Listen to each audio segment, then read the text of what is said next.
The Milky Way galaxy, home to our solar system. It's believed our solar system formed at least 4.5 billion years ago when a huge cloud of dust and gas collapsed into a dense mass. That mass began to spin and flatten into a disk.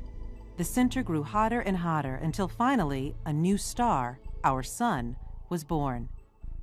Leftover dust and gases continued to whirl around the sun and over millions of years form the planets and moons that make up our solar system. The sun is at the center. Its gravity binds the solar system together. It accounts for 99% of the solar system's mass. The closest planet to the sun is Mercury, a relatively small planet known for its extremes of temperatures, above 800 degrees Fahrenheit during the day and minus 300 or so degrees at night. Next is Venus, the near twin of the Earth in size, mass, and density. Its atmosphere is mostly carbon dioxide, a greenhouse gas that traps the sun's heat and raises the surface temperature to nearly 900 degrees Fahrenheit. Clouds of sulfuric acid swirl above Venus's rocky surface. The third planet is Earth, an active planet that's constantly changing. More than 70% of its surface is covered by water.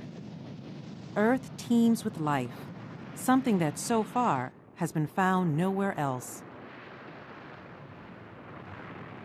Just beyond Earth lies Mars, a barren planet with striking geographic features, including red soil, canyons 4 times deeper than the Grand Canyon, and polar ice. Between Mars and the next planet is the asteroid belt, millions of rocky fragments, most no more than a mile across.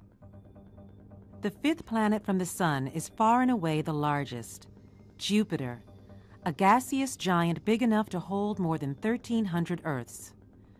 Its Great Red Spot alone, a huge hurricane-like storm, is twice as wide as Earth.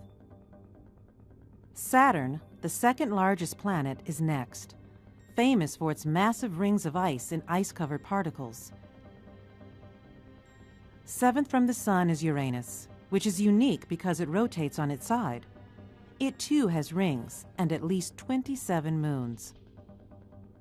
Neptune, the 8th planet, is perhaps the windiest place in the solar system, with gusts over 1,200 miles per hour.